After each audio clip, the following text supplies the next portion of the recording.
Hello and welcome back to New Wave Hockey. I'm your host, Link Dansevich, and today I'm back bringing you a scouting report of one Michael Misa. We're at the end of the year, and I wanted to give a little preamble to my final rankings, my final mock draft as we get into our pre-draft prep. And I'm going to be going over some individual prospects that I didn't get to highlight throughout the year, as well as recovering some that I did get to highlight. So let's waste no more time. Let's get right into it. Let me know some of the prospects that you want to hear about this draft cycle, just so I don't miss any. Let's now get into Michael Misa. Last August, naively, I had 4 guys ranked above who I think is the best player in this draft class. Saginaw's exceptional status, Wonder Boy Michael Misa. He's just an exceptional player. We can talk all about the 62 goals, 72 assists for 134 points in 65 games. It's ridiculous. It's a number that we haven't seen since Patrick Kane, John Tavares. It's not touchable, yet he's done it and he's not projected to go 1 overall.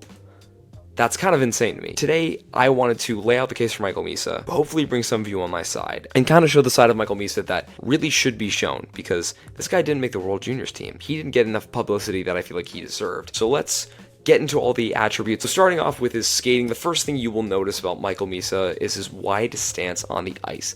He gets a ton of balance from a standstill position and maintains that balance when he's in motion. That's one of the main reasons why he's so hard to knock off the puck. He's got a great forward mobility. He can really move on all areas of the ice whenever he needs to. I wouldn't describe him as the fastest guy in this draft, but I would say he is definitely the fastest guy on his team, and he's been really dangerous on transition because of that. The main weapon on his transition is his maneuverability. He's able to dodge and weave players like it's nobody's business. He's able to alternate between dumping and chasing and then carrying the puck into the zone on entrances. His edge work is quite alright too. He's a really solid play driver because of this skating position. I wouldn't say he's the best skater. Are you getting a really solid skater in this draft? Absolutely.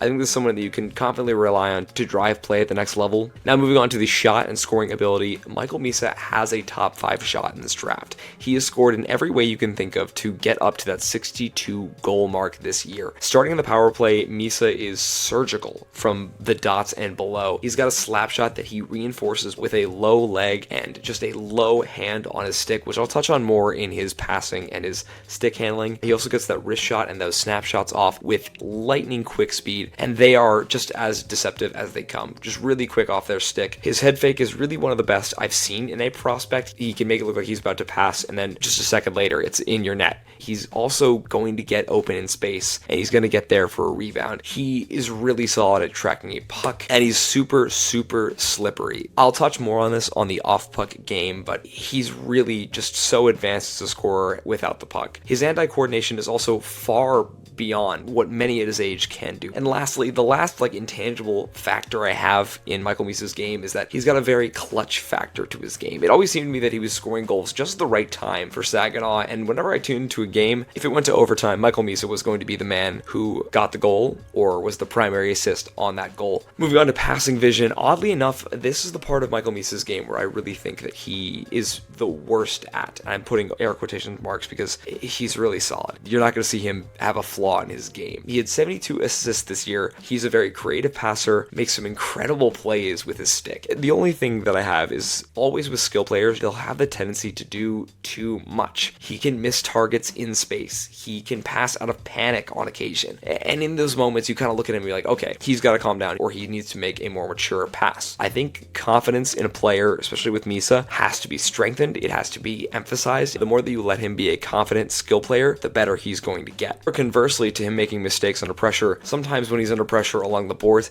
he can make almost miraculous, calm passes that almost look boring and simple. He can get the job done in scenarios and just make it look like it's an easy play. So he varies between being the point man, the bumper, and the top distributor on the power play. He can vary up his role and become that passer whenever the heck he needs to be. Despite his inaccuracies, he sees the ice super well. Just keep going with the confidence, just keep going with the passing. He'll get it down. He'll get to a point where he could probably rack up about 40, 50, maybe even 60 assists on a season. Looking at Michael Misa's stick handling, it all emanates from the hand position on his stick. His left hand is a lot lower than it would be on a lot of other prospects, giving him a larger range of motion and a quicker stick handling motion. This prowess with the stick handling makes him cut through defenses like butter. It's truly amazing to watch. Sometimes he'll get it poked away, but again, we've talked about this. Sometimes he thinks he can stick handle through a billion people and he just can't do it. His zone entrances could be more efficient. Obviously, you gotta look for a pass sometimes, but he's got the requisite skill to get some plays done. He will improve his stick handling as he grows as a prospect. The deception aspect to his game too, we've talked about with the skating, it's only enhanced by his stick handling. You'll never know which way he is going. It's truly remarkable to watch.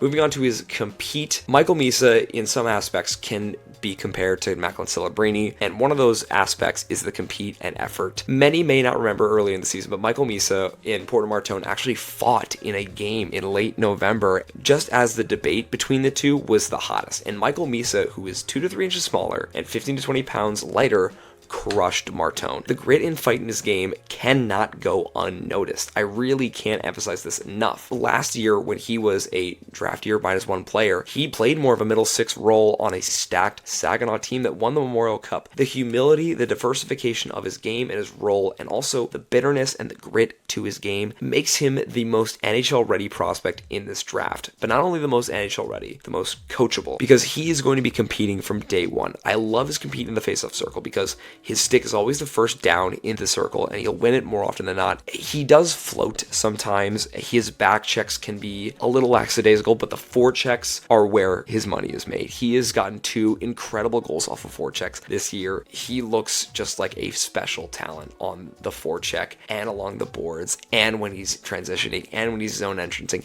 He wants to win. You can feel the seriousness in his play every single time he does it.